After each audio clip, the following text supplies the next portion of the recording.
Students HTET PGT physics 2024 की एक और प्रॉब्लम के साथ हम यहाँ पे आए हैं। इन्होंने कहा है कि वोल्टेज सप्लाई की गई है एक सर्किट को, वो गिवन वैल्यू कितनी है V is equal to V0 t की पावर 3/2, यानी टाइम के साथ वोल्टेज क्या कर रही है, वेरी कर रही है। यहाँ पे टाइम दे रखा है सेकेंड्स में।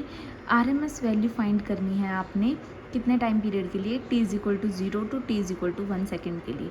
अब जैसे स्टूडेंट्स आपको पता है कि हम एवरेज वैल्यू नहीं निकाल सकते AC की।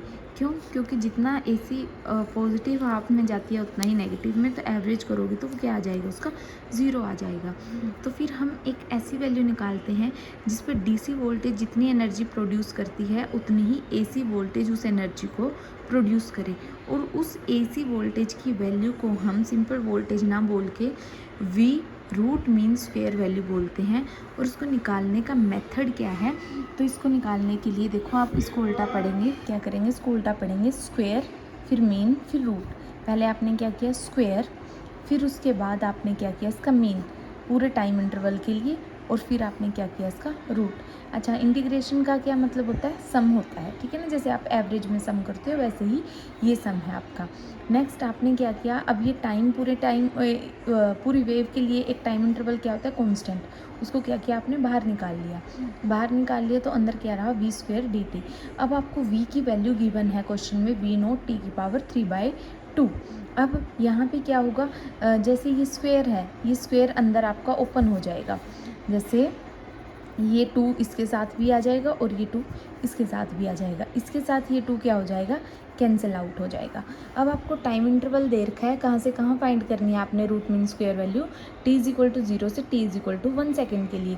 तो टोटल टाइम पीरियड कितना आ गया आपका, 1 - 0 यानी कि 1 सेकेंड, यानी कि कैपिटल T आपका क्या आ गया, आपका 1 आ गया, यहाँ पे मैंने नहीं लिखा। नेक्स्ट 0 से t तक, यानी 0 से कहाँ तक, 1 तक। नेक्स्ट आपने इसको खोल लिया। अब V0² क्या है, मैक्सिमम वैल्यू है वोल्टेज की, कांस्टेंट है, इसको आपने इंटीग्रेशन से बाहर निकाल लिया। अंदर क्या बचा, t³ dt। अब आपको पता है इंटीग्रेशन के लिए क्या करते हैं, पावर में आप एक ऐड कर देते हो और नीचे जाके भी पावर में एक ऐड कर देते हो, तो ये क्या बन गया, t4/4, और लिमिट्स अप्लाई कर दिया आपने 0 to 1।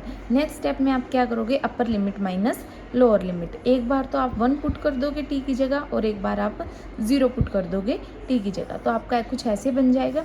जब आप इसको सॉल्व करोगे तो क्या बचेगा आपके पास, V0²/4। अब ये जो स्क्वायर है इस साइड आके क्या बन जाएगा, रूट।